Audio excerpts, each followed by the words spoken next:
रुको रुको रुको। क्या आपको भी इनऑर्गेनिक केमिस्ट्री से डर लगता है? तो क्या आपको भी इनऑर्गेनिक केमिस्ट्री बिल्कुल बेहुदा और बिल्कुल इलॉजिकल सब्जेक्ट लगता है? क्या आपको भी इनऑर्गेनिक केमिस्ट्री में एक्सेप्शन लगती है और एक्सेप्शन समझ नहीं आती?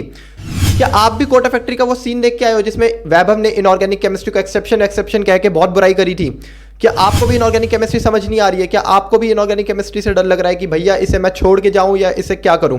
तो मैं आपको बता देने वाला हूं, इस वीडियो के बाद आपके 30 से 35 नंबर इनऑर्गेनिक केमिस्ट्री में सिक्योर हो जाने वाले हैं। और 30 से 35 नंबर का आपका मतलब है जेई में ऑलमोस्ट आपकी 10 से 15,000 रैंक का आपको फर्क आ जाएगा आपकी जेई की रैंक में। आप एक कंप्यूटर साइंस ब्रांच से निकल के डायरेक्ट केमिकल में गिर सकते हो या केमिकल से डायरेक्ट कंप्यूटर साइंस ब्रांच पे जा सकते हो। ये आपके 10,000 से 15,000 रैंक आपको डिसाइड करते हैं। तो सोचो इनऑर्गेनिक केमिस्ट्री के 30 नंबर ला के आपकी रैंक में कितना फर्क आ रहा है। तो इनऑर्गेनिक केमिस्ट्री जो भी ये वीडियो देख रहा है, जो छोड़ के जाना चाहता है इनऑर्गेनिक केमिस्ट्री, वो इस वीडियो को बिल्कुल ना देखें। और जिनको अपने 30 से 35 नंबर अपने इनऑर्गेनिक केमिस्ट्री में फुल लाने और बढ़ाने हैं नंबर जेई, तो इस वीडियो को हल्का सा भी स्किप करने की गलती मत करना यार। मेरे साथ बने रहो, आपके 30 नंबर आपके इनऑर्गेनिक केमिस्ट्री में इस वीडियो के बाद पक्के हो जाने वाले हैं। आपको प्रॉपर प्रैक्टिकल टिप्स मिलने वाली है जो मैंने खुद फॉलो करी थी अपने जेई के टाइम पे। तो इस वीडियो को स्टार्ट करते हैं, मेरे साथ बने रहो। स्टार्ट करते हैं गाइस। सबसे पहले आपकी इनऑर्गेनिक केमिस्ट्री है क्या चीज? इनऑर्गेनिक केमिस्ट्री आपका केमिस्ट्री का एक 1/3 पार्ट है जो कि आपकी केमिस्ट्री में 3 पार्ट होते हैं, organic chemistry, physical chemistry, inorganic chemistry. अब बच्चे मेरे को ये समझ नहीं आता, ऑर्गेनिक केमिस्ट्री करते हैं, फिजिकल करते हैं, बट इन्हें इनऑर्गेनिक से क्यों डर लगता है? तो आज हम पूरी इस वीडियो में टिप्स जानेंगे। 6 पॉइंट या 5 पॉइंट में मैं पूरा कंक्लूड करूंगा इस वीडियो को। तो सबसे पहली चीज, इनऑर्गेनिक केमिस्ट्री जो है आपकी बहुत कम टाइम लेगी वहां पे आपको पेपर सॉल्व करने के लिए। जितना आप मैथ्स में आप 5 क्वेश्चन कर पाओगे जितनी देर में, उतने आप इनऑर्गेनिक केमिस्ट्री के आप 10 से 20 क्वेश्चन कर डालोगे। आपके इनऑर्गेनिक केमिस्ट्री के टोटल 30 नंबर आपके 5 से 8 या 10 मिनट में हो जाने वाले हैं अगर आपको अच्छे से इनऑर्गेनिक केमिस्ट्री आती है। और बहुत कम टाइम लेगी जितने में आप मैथ्स के 2 क्वेश्चन करोगे उतने में आप इनऑर्गेनिक केमिस्ट्री के 10 क्वेश्चन कर दोगे। तो सोचो कि जिसको इनऑर्गेनिक केमिस्ट्री पे कमांड है वो कितनी जल्दी अपना पेपर इनऑर्गेनिक केमिस्ट्री के 30-35 नंबर सिक्योर करके मैथ्स और फिजिक्स पे जा सकता है। तो ये रही बात, हमने जान लिया इनऑर्गेनिक केमिस्ट्री की इंपॉर्टेंस क्या है। अब आगे चलते हैं वीडियो। सबसे पहले बात कर लेते हैं प्रॉब्लम क्या है बच्चों की। बच्चों को इस सब्जेक्ट से डर क्यों लगता है? बच्चों को ये इनऑर्गेनिक केमिस्ट्री इतना डराती क्यों है? सबसे पहली चीज, बच्चों को लगता है ये लॉजिकल बिल्कुल भी नहीं है। तो इसका एक सिंपल सा आंसर है यार, बिल्कुल लॉजिकल है। हर एक्सेप्शन के पीछे का एक रीजन होता है। बट मेन चीज क्या है, आपने अब तक इनऑर्गेनिक केमिस्ट्री को सही से पढ़ा ही नहीं। आपको क्या लगता है इनऑर्गेनिक केमिस्ट्री रटने वाला सब्जेक्ट है। ज्यादातर मैं जेई वाले बच्चों को देखता हूं, नीट वाले तब भी कर लेते हैं। जेई वाले बच्चे सोचते हैं हम तो मैथ्स वाले बच्चे हैं, ये जो इनऑर्गेनिक केमिस्ट्री है तो बायो वाले नीट वालों को काम है रटना। हम नहीं रटेंगे भाई, हम तो फिजिक्स मैथ्स और फिजिकल केमिस्ट्री करके जाएंगे, ऑर्गेनिक केमिस्ट्री करेंगे, हम नहीं करेंगे। बट जो इनऑर्गेनिक केमिस्ट्री है उसका एक्सेप्शन के पीछे का भी एक रीजन होता है। वो पढ़ने वाला बच्चा होना चाहिए। वो चीज के लिए आपको एक अच्छा टीचर, एक अच्छा लेक्चर या एक अच्छे नोट्स या आपको पढ़ने का तरीका मालूम होना चाहिए, पढ़ना कैसे है। तो our very first point is take lectures and understand the exception के पीछे का लॉजिक। सबसे पहली चीज मैं कोचिंग वगैरह में भी देखता हूं और जैसे कोटा वगैरह में भी बच्चे करते हैं, बच्चे ना इनऑर्गेनिक केमिस्ट्री के लेक्चर ही स्किप कर देते हैं कि इनऑर्गेनिक केमिस्ट्री चल रही है, छोड़ना यार, हम घर पे बैठ के डीपीपी सॉल्व करेंगे फिजिक्स की, इनऑर्गेनिक केमिस्ट्री तो हमें छोड़नी है। ये आपको नहीं करना। आपको एक बार बैठ के तो देखो यार, ट्राई तो करो इनऑर्गेनिक केमिस्ट्री क्लास में बैठ के। क्या पता आपको वो एक्सेप्शन, वो जो बॉन्ड बना रहा है, वो जो केमिकल बॉन्डिंग चल रही है वहां पे, जो पी ब्लॉक केमिस्ट्री में आपको जो एक्सेप्शन दिख रही है, क्या पता आपको समझ आने लगे। एक बार आप ट्राई तो करो बैठ के और एक्सेप्शन के पीछे का लॉजिक जानने की कोशिश करो। तो फर्स्ट पॉइंट ये है, आपको क्लास अपनी रेगुलर अटेंड करनी है और एक्सेप्शन के पीछे का रीजन जानो, अपने टीचर से पूछो, अपने लेक्चर्स में देखो और रीजन जानने की कोशिश करो ऐसा क्यों हो रहा है। आपको जो आपकी जो पीरियोडिक टेबल है उसमें भी आपको एक्सेप्शन दिखता होगा कि ये बॉन्ड नहीं बनाते, ये बॉन्ड नहीं बनाते। सबका पीछे का एक रीजन होता है, वो रीजन जानो। आपके अगर रूम में अब तक पीरियोडिक टेबल नहीं लगी है तो आप इनऑर्गेनिक केमिस्ट्री बिल्कुल नहीं कर सकते। ब्लॉक केमिस्ट्री तब आप कर ही नहीं सकते जब तक आपके सामने वो इनऑर्गेनिक केमिस्ट्री, वो जो पीरियोडिक टेबल ना चिपकी हो। तो सबसे पहले पीरियोडिक टेबल चिपकाना है। पीरियोडिक टेबल बड़ी सी चिपकाओ, मैं आपको रिकमेंड करूंगा बड़ी सी लगाओ और उस पर ना आप लिख के वो एक्सेप्शन और जो भी चीजें ब्लॉक, इस ब्लॉक में मान लो पी ब्लॉक ग्रुप 14 में क्या क्या एक्सेप्शन है, ग्रुप 13 में क्या क्या एक्सेप्शन है, वो सब लिखो आप।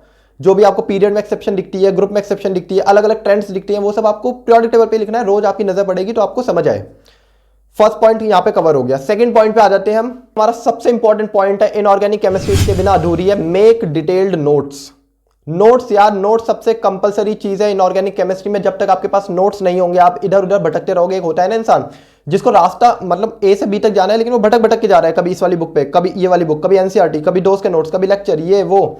आपको क्या करना है, एक बार सिंगल लेक्चर देखना है। एक बार आपने लेक्चर देखा, मान लो पी ब्लॉक का, उसको देखना है। लेक्चर में जो जो चीज आपने पढ़ी वो चीज नोट डाउन करी। एनसीईआरटी मस्ट है, एनसीईआरटी खोली, एनसीईआरटी के जो पॉइंट उससे मैच कर रहे थे वो लिखे। एनसीईआरटी अपने हैंड रिटन डिटेल नोट्स बनाने इनऑर्गेनिक केमिस्ट्री के लिए। आप किसी पे भी नहीं जा सकते कि भैया आप अपने नोट्स दे दो, ये दे दो। मेरे नोट्स मेरे लिए हैं, आपके नोट्स आपके लिए होंगे, वो भी आपको किसी को नहीं देने हैं। आप अपने मेक डिटेल नोट्स, आप अपने खुद के एक अच्छे नोट्स बनाओ, हाईलाइटेड पेन से बनाओ, सुंदर बनाओ, ताकि आपको पढ़ने में मजा आए। वो नहीं हौच पौच कर दिया, आपको देखने का ही मन नहीं कर रहा यार, ये नहीं करना है। आपको एक सुंदर नोट्स बनाने, हाइलाइटर वगैरह यूज करो। मैंने काफी सुंदर नोट्स बना रखे थे अपने इनऑर्गेनिक केमिस्ट्री, उसमें आपको सारी रिएक्शंस लिखनी है। एक अलग से आप कॉपी बनाओ जिसमें 200 के आसपास रिएक्शन है, जो भी आपकी पी ब्लॉक वगैरह सारे ग्रुप्स मिला के जो भी इनऑर्गेनिक केमिस्ट्री के आपके टोटल 200 रिएक्शंस है एडवांस तक की, वो आपको एक अलग से कॉपी बनाओ, पतली सी कॉपी बनाओ, उसमें खाली रिएक्शंस लिखो। बाकी जो इनऑर्गेनिक केमिस्ट्री के नोट्स आपके एक्सेप्शन वगैरह सब कुछ एकदम डिटेल्ड में और बहुत अच्छे होने चाहिए, ताकि इसके बाद ना आपको कहीं भटकने की जरूरत ना पड़ेगी यार मैं एनसीईआरटी से भी पढ़ लूँ, इससे भी पढ़ लूँ। ये नहीं, आपके पेपर के पहले ना एक मटेरियल रेडी है आपके पास। पेपर में एक हफ्ता है, आप खाली नोट्स रिवाइज करोगे, अगले दिन उठोगे नोट्स रिवाइज करोगे, अगले दिन नोट्स नोट्स नोट्स, आपको खाली नोट्स से रिवाइज करनी है। उसके बाद आपको एनसीईआरटी भी बंद करके रख देनी है, क्योंकि आपका सब कुछ एनसीईआरटी का सब कुछ जो है वो आपने नोट्स में लिख लिया है। ओके, नंबर 3, जो पॉइंट नंबर 3 है आपका, वो है स्टडी इन सिक्वेंशियल मैनर।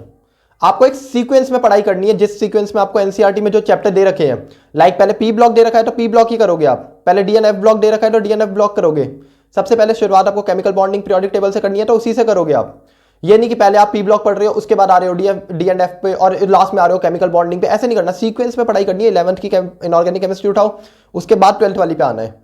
ये नहीं आप डायरेक्ट ब्लॉक केमिस्ट्री पढ़ रहे हो उसके बाद जाके आप हाइब्रिडेशन देख रहे हो कि केमिकल बॉन्डिंग में हाइब्रिडेशन कैसी होती है, ट्रेंड्स क्या क्या होते हैं पीरियोडिक टेबल में, वो आप लास्ट में देख रहे हो। ऐसा नहीं करना है, एक सीक्वेंस मैनर में पढ़ना है। हमारा 4th पॉइंट यार, इसको तो गांठ बांध के रख लो, ये पॉइंट आपके लिए बहुत ही ज्यादा यूजफुल होने वाला है। वो पॉइंट क्या है आपके लिए, एनसीईआरटी को आपको 3 बार कवर करना है। कवर एनसीईआरटी एटलीस्ट 3 टाइम्स, ठीक है।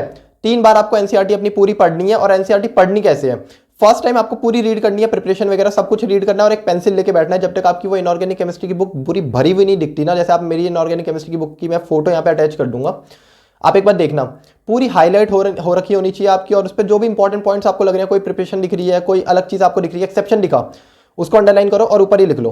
पूरी बुक आपकी भरी हुई होनी चाहिए पेंसिल से, इनऑर्गेनिक केमिस्ट्री की खासकर। और सेकंड टाइम जब आप रीड कर रहे हो तो फर्स्ट टाइम आपने हाईलाइट कर लिया, सेकंड टाइम जब आप रीड कर रहे हो तो वो हाईलाइटेड पोर्शन जो आपने इंपॉर्टेंट मार्क करा है वो आपको पढ़ना ही है और उसके साथ एक बार फुल रीडिंग और लगानी है।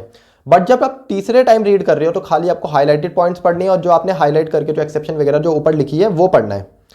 तो ये था आपको एनसीईआरटी कैसे पढ़नी है और एनसीईआरटी की अगर प्रॉपर रीडिंग कैसे लगाएं, आपकी इनऑर्गेनिक केमिस्ट्री के लिए कैसे पढ़ें एनसीईआरटी, इसके ऊपर एक वीडियो चाहिए तो आप मेरे को फटाफट से कमेंट डाउन कर सकते हो। इसके ऊपर नेक्स्ट वीडियो आएगी और next video most important chapters पे आने वाली है, शॉर्ट्स भी आने वाले हैं। तो चैनल को सब्सक्राइब करके रख लो यार, आपकी जेईई 2024 के लिए पूरी चीज, प्लेलिस्ट, मटेरियल सब आने वाला है, टिप्स वगैरह। तो आ जाते हैं हम अपने अगले पॉइंट पे। सो अगला पॉइंट जो हमारा है वो है पॉइंट नंबर 5, वो है practice practice practice. Inorganic chemistry का खेल आपका पूरा प्रैक्टिस का है। जब तक आप प्रैक्टिस नहीं करोगे तो आपकी इनऑर्गेनिक केमिस्ट्री कभी स्ट्रांग नहीं हो पाएगी। आप सोचो खाली थ्योरी पढ़ के मैं क्वेश्चन अटेम्प्ट ना करूं, ऐसे नहीं होगा। आपको मॉक टेस्ट देने पड़ेंगे, क्वेश्चन सॉल्व करने पड़ेंगे। फिजिक्स में आप 50 क्वेश्चन कर रहे हो तो इसमें आपको 150 क्वेश्चन करने पड़ेंगे, क्योंकि इसमें आपको कम टाइम लगता है, आपको डायरेक्ट बस टिक मारना है, आगे बढ़ना है। तो इसके लिए मैं आपको रिकमेंड करूंगा आप बुक सॉल्व करो, बहुत अच्छी अच्छी मार्केट में बुक्स है वो करो। आप पीवाईक्यूज, सबसे पहले पीवाईक्यूज पे ध्यान दो इस टाइम पे। थ्योरी कंप्लीट करी, एनसीईआरटी करी, सारे पॉइंट आपने यहाँ तक कवर कर लिए, उसके बाद सेशन आता है प्रैक्टिस का। तो आपको प्रैक्टिस करनी है दबा के। देन प्रैक्टिस, आपको प्रैक्टिस के थ्रू आपकी 6ठा पॉइंट भी यहाँ पे कवर होने वाला है। 6 पॉइंट है आपका revision. Revision is the key to remember. आप देखो, रिवीजन जब तक नहीं करोगे इनऑर्गेनिक केमिस्ट्री में तो आपका कुछ नहीं होने वाला। आपके 30 नंबर में से आपके 2 नंबर भी नहीं आएंगे, 2 नंबर के आपके माइनस भी आ जाएंगे, क्योंकि वहां पे जाके आपके ऑप्शन इतने सिमिलर होते हैं ना। आपको ए भी लग रहा होगा, डी भी लग रहा होगा इनऑर्गेनिक केमिस्ट्री में, इजी होंगे बट वो आपको ट्रिकी होंगे। तो वो आपको जब तक रिवीजन नहीं होगी, आपको जब वहाँ पेपर में जाके ऐसा लगता है ना, अरे यार ये पढ़ा था बट मिस हो गया, ये रिएक्शन क्या थी, HNO4 था, यहाँ पे HNO3 था, क्या था, वो चीज़ बड़ा रिग्रेटफुल होती है। तो आपको करना क्या है, रिवीजन करनी है। बच्चे क्या होंगे, भैया इनऑर्गेनिक केमिस्ट्री है, पूरा दिन हम पूरा महीना क्या पढ़ेंगे, हम ना लास्ट में पेपर से 1 हफ्ते पहले पढ़ेंगे। तो वो आपकी मर्जी है, पढ़ लो फिर आप, लेकिन मैं तो आपको बता दे रहा हूँ पढ़ के कुछ नहीं होगा 1 हफ्ते पहले। आपको क्या करना है, इनऑर्गेनिक केमिस्ट्री को आपको शुरुआत से ही, आज वीडियो देख रहे हो आप मेरी, कल, तो आज से ही आपको रोज सुबह 4 बजे उठना है या 5 बजे, जब भी उठना है, सुबह उठने से पहले काम क्या करना है, इनऑर्गेनिक की आपको एनसीईआरटी खोलनी है और एनसीईआरटी की रीडिंग लगाओ, या जो भी आपने नोट्स प्रिपेयर कर लिए नोट्स पढ़ो। रोज आपको रिवाइज करना है। आपको एक एक रिएक्शन ना पेपर से एक दिन पहले रटी होनी चाहिए। बच्चे आपसे पूछे, कोई भी, मान लो आपके कोई भी भैया दीदी किसी को भी बोल दो, आप मेरे से कोई भी रिएक्शन पूछ लो, आगे का आप रिएक्टेंट बताओ, प्रोडक्ट मैं बताता हूँ प्रोडक्ट में क्या क्या आएगा। पूरी रिएक्शंस आपको रटी होनी चाहिए, क्या एक्सेप्शन है वो रटे होने चाहिए। आपको एनसीईआरटी ने एक ना विजुअल इमेज आ जानी चाहिए, जैसे आपके क्वेश्चन आए वहाँ पे, अरे एनसीईआरटी के उस वाले पेज पे ये रिएक्शन थी, ऐसा होना चाहिए।